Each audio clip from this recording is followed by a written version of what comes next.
20 दिन पहले की बात होगी, एक स्टूडेंट है वो मेरे पास आया और बड़ा दुखी था। आजकल तो फिजिक्स कुछ ज्यादा स्कोरिंग चल रही है, जिसका स्कोर इतना कम आ रहा है, तो मैं क्या करूं। जनवरी तक सो गए, अब जनवरी में फिर सो गए, नवंबर में इंसान जागा। यही समस्या चलता है। शायद आपको इतना पढ़ेंगे वो तो ठीक है, तो इतना में सब कुछ तो पढ़ नहीं सकते। हमने कई सालों की रिसर्च करी, पुराने पापों को कैसे धोएं, तो इसका इलाज क्या है। हेलो बच्चों, कैसे हो आप लोग। तो आज हम लेके आए God level strategy for physics JEE main 2024। तो हुआ क्या कि अभी 20 दिन पहले की बात होगी, मेरे पास एक स्टूडेंट है गौरव नाम का, वो मेरे पास आया और बड़ा दुखी था। मैं कभी क्या बात होगी बता। तो उसने बोला कि सर देखो, उसने 2 जेईई मेन 2023 के पेपर अटेम्प्ट किए और उसके फिजिक्स में स्कोर 25-30 आ रहे थे। तो वो कह रहे थे सर आजकल तो फिजिक्स कुछ ज़्यादा स्कोरिंग चल रही है, हर बच्चा फिजिक्स में ज़्यादा नंबर ले रहा है, एक मैं ही हूँ जिसका स्कोर इतना कम आ रहा है, तो मैं क्या करूँ। तो मैं कह, तू तो हमेशा होशियार था, तेरे साथ ऐसा हुआ क्यों। उसने बोला कि सर देखो, मैं आपको बताऊँ सीरियसली, लास्ट ईयर जब मैं 11th में था तो मैंने सोचा था कि भाई मई 22 से, मतलब पिछले साल मई से दिसंबर 23 तक मैं ऐसे पढ़ूंगा, कंसिस्टेंटली पढ़ूंगा, हर बार ऐसा पढ़ूंगा। ठीक है, आपने भी ऐसा सोचा होगा। ये कहानी गौरव की नहीं, सबकी है। फिर क्या हुआ भाई साहब, फिर क्या हुआ भाई, हम जनवरी तक सो गए और जनवरी के बाद हमने ग्राफ बढ़ा दिया। हमने सोचा ऐसे पढ़ेंगे, आपके साथ भी कुछ ऐसा ही हुआ होगा कि आप रिलेट कर पा रहे हैं। फिर क्या हुआ भाई साहब कि हम जनवरी में फिर सो गए और जुलाई में ये ग्राफ थोड़ा और ऊपर चला गया। चलो अब ज़्यादा पढ़ के पुराने पाप धो लेंगे। ठीक है भाई साहब, लेकिन ऐसा भी नहीं हुआ। फिर नवंबर में इंसान जागा और उसने बोला भाई हम इतना पढ़ेंगे। ठीक है भाई साहब, तो भाई यही समस्या चलता है। शायद आपको ऊपर दिख भी नहीं रहा होगा कहाँ तक गया हुए। तो ऐसा हो गया। अब चक्कर क्या है कि इतना पढ़ेंगे वो तो ठीक है, लेकिन इतना पढ़ें तो इतने में सब कुछ तो पढ़ नहीं सकते। तो अगर सब कुछ नहीं पढ़ सकते तो इसका इलाज क्या है। तो इस इलाज को ढूंढने के लिए बहुत सारे वीडियो तो है मार्केट में, लेकिन हमने सोचा हम खुद की रिसर्च करते हैं। तो हमने क्या हुआ, हम 3 लोग बैठ गए, मतलब मैं, वो और एक किताब कौन सी बताते हैं। ठीक है, अब उसके बाद क्या हुआ कि हम दोनों बैठ के खाने पीने का सामान लेके, ठीक है, पीना मतलब कोल्ड ड्रिंक और पानी भी हो सकता है, जरूरी नहीं कि वही सब पिया जाए। अब क्या हुआ, हम लोग बैठ गए और हम लोगों ने क्या हुआ कि पिछले कई सालों के बहुत सारे पेपर इकट्ठे किए और हमने देखा कि किस साल कितने पेपर, किस चैप्टर से कितने पेपर आए। खैर टेंशन मतलब इतना मुश्किल काम नहीं है। हमने जो 3 लोग बैठे उसमें एक पीवाईक्यू की बुक थी, तो हमने 10 साल की पीवाईक्यू की बुक ली और सिंपल जहाँ पे आंसर दे रखे हो तो वहाँ पे आंसर जाके देखे कि किस चैप्टर से कितने क्वेश्चन। ठीक है भाई, चैप्टर से क्वेश्चन देखते गए। ठीक है, और ऐसा नहीं कि हमने एक ही साल देखा, हमने कई सालों की रिसर्च करी। तो उस रिसर्च में क्या आया मैं आपको दिखाता हूँ। ठीक है, गौरव में रिसर्च में क्या आया, लेट्स सी। तो मैं ये भी बताऊंगा कि रिसर्च में क्या है, मैं ये भी बताऊंगा so how to wash old sins, मतलब पुराने पापों को कैसे धोएं। ठीक है, चलो जी, now let's see what came in research. चलो जी, पहले जब हमने 10 साल के देखे तो 10 साल तक हमको ये दिखा, ये 10 साल का हमने रफ एस्टिमेट लिया, बहुत एग्जैक्ट एस्टिमेट नहीं लिया, लेकिन ऑलमोस्ट यही था कि मॉडर्न 9% आई, केटीजी थर्मो 9%, करंट 9%, ये तीनों एकदम चीता चैप्टर। ठीक है, magnetism 7.5, rotation 6%, इलेक्ट्रोस्टैट 6%, optics 6%, semiconductor 6%, gravitation 6%, AC 5%। ये 5 साल का, सॉरी 10 साल का लेखा जोखा था। ठीक है, क्या हम 10 साल पे कुछ निष्कर्ष निकाल सकते हैं। मैंने ऐसा गौरव से पूछा, गौरव ने मेरे से पूछा, मैंने कहा बिल्कुल नहीं यार, 10 साल से कैसे निकाल सकते हैं यार। ठीक है, तो फिर हम निकालते निकालते थक चुके थे। फिर हमने सोचा कि 10 रील देखते हैं, और हम 10 रील देखने में हमको 1 घंटा बीत गया, क्योंकि हमने 60-70 रील देख ली। बच्चों प्लीज, एग्जाम पास आ रहा है, रील बिल्कुल ना देखो, कोई एडिक्शन का काम ना करो। चलो भाई, फिर हमने क्या किया, 22-23 का पूरा लेखा जोखा लिया, हमने फिर से मेहनत करी, हम जुट गए, हमने 22-23 की किताब ली अलग अलग टॉपिक वाइज, और हम देखा मॉडर्न 10%, केटीजी थर्मो 8.3%। यहाँ में ज़्यादा स्पेसिफिक हूँ, मैंने क्या किया है कि थोड़ा परसेंटेज और अच्छे से ले गया हूँ। ठीक है, current 7.8, magnetism 6.6, UD vector error 6.5, kinematics 5.7, gravitation 5.7, electrostat 5.3, optics 6, capacitance इतना, और ये देख लो इलेक्ट्रोमैग्नेटिक वेव्स, बहुत छोटा चैप्टर है, ये कंप्लीट कर रहा है, इसको तो बहुत बड़ी बात है। छोटे चैप्टर ऐसे दिखे ना, जैसे यूडी वेक्टर एरर, वेक्टर तो आप क्या ही पढ़ते हो यार, यूडी एरर में क्या लगता है, थोड़ा सा टाइम लगता है, अच्छे खासे पेपर, अच्छे खासे क्वेश्चन देता है, ऐसे चैप्टर पकड़ने। ठीक है भाई सब, तो ये हमने देखा और आगे चलते हैं भाई। फिर हमने कहा कि यार इतने से भी काम नहीं चलेगा, हमने 2023 की केवल जनवरी शिफ्ट पकड़ी, जिसमें लगभग 20 पेपर आए थे। ठीक है, modern 9.72, current 7.5, magnetism 5.83, KTG thermo 6 ये जो भी आप सब देख रहे हो। एक हमने अप्रैल अटेम्प्ट और लिया, सब देख रहे हो। क्या आप इनके बेसिस पे कोई निष्कर्ष निकाल सकते हो। तुम बोलोगे सर निष्कर्ष निकाल तो लें, लेकिन हम एक स्क्रीनशॉट तो ले लें, तो देखने तो दो। मैं कहूँगा ठीक है, स्क्रीनशॉट लेता हूँ, मैं भी कुछ पोस्ट देता हूँ, रुको आप अच्छे स्क्रीनशॉट लो। ठीक है, चलो जी, पहला, दूसरा, तीसरा, चौथा। ठीक है, अब आप चारों फोटो को देखो, आपको कुछ समझ में आया क्या करना चाहिए, आया समझ। चलो मैं आपको समझाता हूँ। मैंने और गौरव ने बैठ कर निष्कर्ष निकाला। निष्कर्ष हमने ये निकाला कि टाइम टेस्टेड वेटेज के बादशाह आर वो जो हमेशा सर्वोपरि रहे हैं, modern, current, gravitation, KTG thermo, electrostatic, magnetism, geometrical optics, हमेशा ही ऊपर रहे। लेकिन इनके साथ एक प्रॉब्लम भी है कि बड़े बड़े चैप्टर भी तो है, ऐसे ऐसी बात नहीं, ग्रेविटेशन, केटीजी थर्मो, ग्रेविटेशन छोटा ही चैप्टर है। ये जो 3 चैप्टर हैं इनकी वेटेज भले कई बार टॉप 10 में ना रहा है, लेकिन ये बहुत खतरनाक चैप्टर है, क्योंकि ये वो निमिषर बोलते हैं ना, चुईया चुईया पिद्दी पिद्दी से चैप्टर है। ठीक है, ये छोटे छोटे चैप्टर जो खटाखट हो जाते हैं। ठीक है, EM wave, semiconductor, UD error vector, भाई खटाखट हो जाते हैं और इनसे क्वेश्चन आ जाते हैं, इनको हम छोड़ नहीं सकते। अब कुल मिला के निष्कर्ष देखते हैं। तो भाई हम दोनों ने मिलके क्या निष्कर्ष निकाला, तो व्हाट इज द कंक्लूजन। आप भी जानना चाहते हो कंक्लूजन क्या है, तो देखो बच्चों कंक्लूजन क्या है, मैं आपको बता रहा हूं कि कंक्लूजन क्या है, कैसे आपकी नैया पार हो सकती है, कैसे पुराने पाप धुल सकते हैं। इलेक्ट्रोमैग्नेटिज्म में बहुत इंटरवीन्ड है, मतलब जैसे अब मान लो आपसे कोई बोले कि यार एसी पढ़ लो यार, लेकिन कोई बात थोड़े यार, अगर आपने एसी पढ़ी तो आपको कुछ कैपेसिटर आना चाहिए, कुछ मैग्नेटिज्म इंडक्टर आना चाहिए, ऐसे थोड़ा होता है। तो वो सब कहना देखो बेकार है। कोई आपसे बोले थर्मो पढ़ लो, केटीजी मत पढ़ो, ऐसे थोड़ा, तो फ्रिक्शन पढ़ लो, एनएलएम मत पढ़ो, ऐसे नहीं। ठीक है, आपको थोड़ा समझदार होना पड़ेगा। ठीक है बच्चों, इलेक्ट्रोमैग्नेटिज्म सारा इंटरवीन्ड है।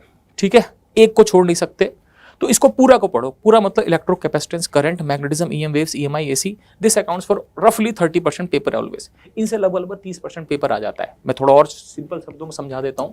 देखो बच्चों, सिंपल शब्दों में ये आपके पास चैप्टर है, इससे बच्चों, इससे आपके लगभग 2 क्वेश्चन आ जाएंगे, इससे भी आपके लगभग 2 क्वेश्चन आ जाएंगे, इससे भी लगभग 2 क्वेश्चन आ जाएंगे, इससे भी लगभग 2 क्वेश्चन, इससे 1 क्वेश्चन आ जाएगा। लगभग बोला है, टोटल मिला के ये 9 दिख रहा है, लेकिन आप मान लो इनसे लगभग हमारे 8 क्वेश्चन आ जाने चाहिए। तो 2 लगभग, देखो ऐसा कोई फिक्स कोई नहीं बता सकता, हर साल बदलते रहता है, लेकिन लगभग 8%, 8 क्वेश्चन मान सकते हो। अगर 25 लेके चलो, क्योंकि आएंगे तो 30, लेकिन आप 5 छोड़ सकते हो, तो 30 में से लगभग 25 में से लगभग 8 क्वेश्चन यहाँ से।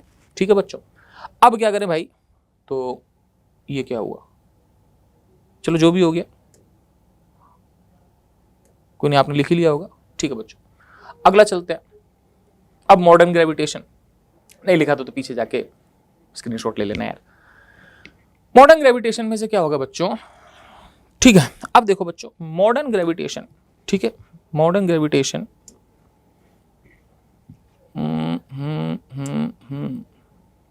ठीक है बच्चों, modern gravitation, KTG thermo, geometrical optics, UD vector, semiconductor also make around 35% paper. ये बहुत खतरनाक चैप्टर है, 35% पेपर बनाते हैं बच्चों।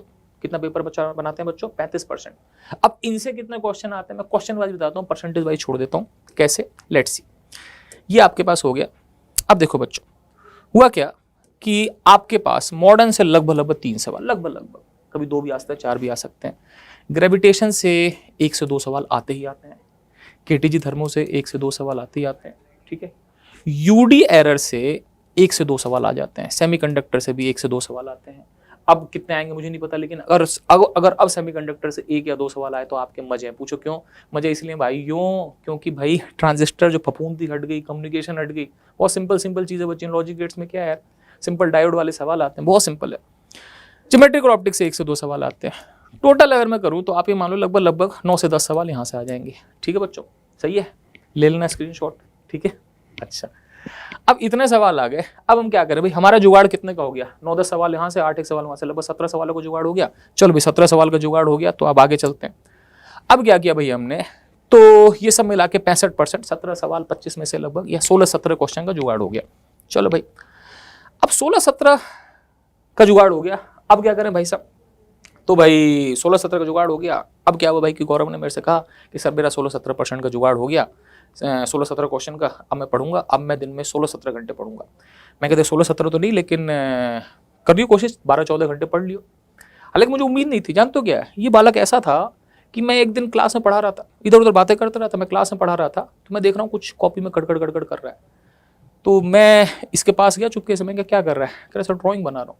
मैं कहा किसकी ड्राइंग बना रहा है, कह रहा भगवान की। मैंने कहा भगवान तो आज तक किसी ने देखा नहीं। कह रहा सर आप यहीं खड़े रहो, 2 मिनट में दिख जाएगा आपको कि कैसा दिखता है।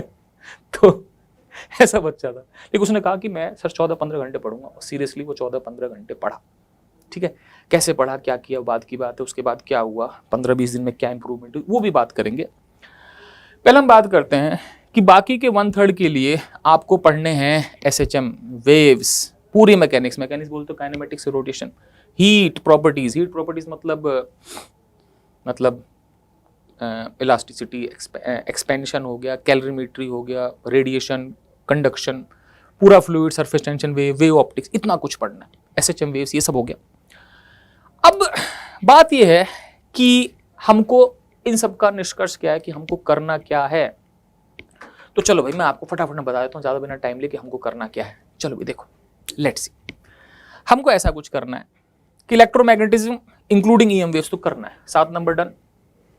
जो दूसरा चैप्टर था modern etcetera, 8 question done, 15 question का जुगाड़ हो गया, 16 क्वेश्चन लगभग आ जाएंगे उससे, ठीक है। लेकिन मैं देखो कोई ऐसे गारंटी, ये पास्ट रिकॉर्ड्स कहते हैं, आगे जाके क्या होगा ये तो भगवान जाने, लेकिन हाँ तब भी मान लो गिरे से गिरे भी होगा तो 15 क्वेश्चन तो आ ही जाने चाहिए।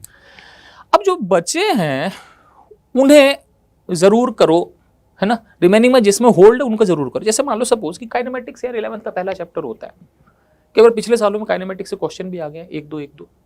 अब सोचो यार आपने काइनेमेटिक्स ऑलरेडी इतनी बार पढ़ी है कि यार आपको याद है तो कर लो यार। अगर आपको एनएलएम फ्रिक्शन बढ़िया से रटी पड़ी तो करो यार, क्यों छोड़ रहे हो? ऐसा थोड़ा कि मैंने बोल दिया छोड़ दो तो छोड़ दो।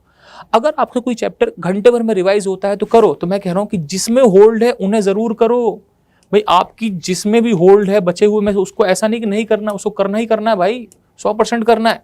जिन पे होल्ड है उन्हें जरूर करो, ठीक है। रिमेनिंग में जो कभी नहीं किए दोज में भी लेफ्ट, जो बिल्कुल ही नहीं किए, सपोज आपने रोटेशन कभी करी नहीं है, रोटेशन सबको डर लगता है यार, ठीक है भाई, छोड़ दो यार, उनको नहीं है टाइम तो छोड़ दो। पूरा रोटेशन 0 से उठाना बड़ा मुश्किल है, ठीक है बच्चों। Best practice now is PYQ 2022 then 2021। मतलब ये कि सबसे बढ़िया जो प्रैक्टिस है वो है कि आप 2022 के PYQ करो, 23 के मत करो। रीजन मैं इसलिए बता रहा हूँ यार, आखिरी टाइम पे सपोज आपने कोई पेपर उठा लिया और पेपर बहुत टफ मिल गया, आपको फालतू में डिमोटिवेट करेगा। जो सही एक्चुअल पेपर है वो 2023 का JEE मेंस का है, इसको करके आपको अच्छा लगेगा, ठीक है बच्चों। तो आप 23 को करो, उससे आपकी सही जजमेंट होगी, क्योंकि हमको 3 घंटे बैठना सीखना है। तो हमको 3 घंटे बैठना, जो JEE मेंस का टाइमिंग उसी टाइमिंग पे बैठा करो, सुबह शाम के, है ना, और दोनों टाइम पे बैठा करो, आपकी पता नहीं शिफ्ट कब आएगी, ठीक है। और जब डेट आ जाए उसके बाद जो शिफ्ट होगी उसमें बैठ जाना। तो 22-21 के पहले जैसे 22 के सारे क्वेश्चन कर लिए, फिर टाइम मिला 21 के। ऐसा नहीं कि यार एक चैप्टर लेके उसमें पूरी PhD कर ली, उसमें 22, 21, 20 सारे मतलब 10 साल के PYQ कर लिए, एडवांस के क्वेश्चन कर लिए, ऐसा नहीं। पहले क्या करो, केवल 22 के सबके क्वेश्चन कर जाओ, फिर 21 के सबके क्वेश्चन कर जाओ, ऐसे धीमे धीमे एक चैप्टर में ज्यादा डेप्थ नहीं, क्योंकि देखो बहुत गहरे क्वेश्चन नहीं आते। ऐसे भी क्वेश्चन आए हुए हैं कि V = TQ, बताओ एक्सेलरेशन क्या है। तो इसीलिए भाई बहुत ज्यादा गहराई में नहीं जाना, ठीक ठीक सा रहो, है ना। प्रैक्टिस का बेस्ट तरीका 2023 के JEE मेंस के पेपर हैं, बिल्कुल बेस्ट तरीका, वो आपको बिल्कुल सही देंगे हिसाब किताब। कोई मुश्किल पेपर बिल्कुल मतलब फालतू में डिमोटिवेट जाओगे, ठीक है ना, एक आध दिन खराब करेंगे, है ना, शौक में आ जाओगे, ठीक है बच्चों। डेप्थ में नहीं जाना, फिजिक्स इजी है। अब अगर इन जनरल बात करें तो अपने को क्या करना है, ये क्या हो गया भाई, हाँ चलो। अगर इन जनरल बात करें तो plan next day in advance before sleeping. Actually क्या होता है हमारे साथ, समस्या ये है कि हम ऐसे ही सो जाते हैं और सुबह उठ के सोचते हैं अब क्या करूं। ऐसा मत किया करो भाई। सुबह के 2-3 घंटे 4-6 घंटे के बराबर होते हैं, उस समय दिमाग एकदम खतरनाक काम करता है, बिल्कुल खतरनाक तरीके से, ठीक है ना। गौरव का भी करता था, ठीक है। तो कल अगले सुबह उठने के बाद दिमाग रन्स बेस्ट, बहुत अच्छा काम करता है। तो पहले ही सोच के सो, अच्छे खासी प्लानिंग कर लो, बढ़िया से तसल्ली से प्लानिंग कर लो, उसके बाद सो। डिस्ट्रैक्शन से बचना है, ठीक है, और अपनी एक जगह फिक्स कर लो, यहीं पढ़ना, ये नहीं कि बार बार आए और वहां पे सबको बोल दो भाई यहाँ पे कोई नहीं आएगा, मैं ही पढ़ूंगा यहाँ पर, ठीक है। चलो जी, दिमाग थक जाए तो रील्स बिल्कुल नहीं देखनी भैया, रील्स बिल्कुल नहीं देखनी। कोई एडिक्टिव काम नहीं करना, है ना। कि आप पता लगे 10 रील्स के चक्कर में बहुत कुछ देख जाओ। मोबाइल से तो भाई जितना हो सके दूर रहो, ठीक है। अगर आपको PDF देखनी है तो एयरप्लेन मोड पे लगा के आराम से PDF देख लो, ठीक है। बेटर है एक नैप ले लो, वॉक ले लो, किसी पापा मम्मी से बात कर लो, ठीक है, दादा दादी से बात कर लो, जिससे बात करनी कर लो, लेकिन ऐसा काम को जिससे दिमाग को रिलैक्स मिले, ऐसा नहीं कि दिमाग और उलझ जाए, ठीक है। कहीं बैठ के पता लगे कोई वेब सीरीज देख रहे हो कि चलो एक एपिसोड देख लेता हूँ, एक के चक्कर में आप 8 सीजन देख गए, तो ऐसे काम बिल्कुल नहीं करना, ठीक है बच्चों। Learn to say no to going out anywhere and all distractions. कोई कुछ बोले कि भाई ये कर लेता हूँ वो कर लेता हूँ, बिल्कुल भी नहीं, साफ साफ ना कहना है, ठीक है। तो यही कुछ हमारे गौरव भाई ने किया और अल्टीमेटली जानते हो क्या, आज सुबह ही मैंने गौरव के 2 टेस्ट लिए 1 घंटे के, 2023 के पेपर्स के, और उन दोनों टेस्ट में उसके कुछ 60s में नंबर आया and he was too happy. अभी टाइम बचा हुआ है और अच्छा कर लेगा। आप भी बहुत अच्छा करोगे, शानदार एकदम लठ गाड़ दोगे आप लोग, ठीक है। तो आपको मचाते रहना है, ठीक है बच्चों। कुल मिला के best wishes and good luck, ठीक है। बेस्ट विशेज गुड लक दिख रहा है, दिख ही रहा होगा, ठीक है। और आप यहाँ तक आए, बहुत बहुत धन्यवाद, ठीक है। नीचे कमेंट्स में लिखना कि भाई आपको वीडियो कैसा लगा, और एक थैंक यू भले मेरे को मत लिखो, लेकिन प्लीज़ गौरव के लिए एक थैंक यू जरूर लिखना, क्योंकि इसमें मेहनत मेरी कम है, गौरव की ज़्यादा है, ठीक है। और गौरव को बेस्ट ऑफ लक देना, ठीक है। गौरव बढ़िया एग्जाम करो। ओके बच्चों, बाय, सी यू।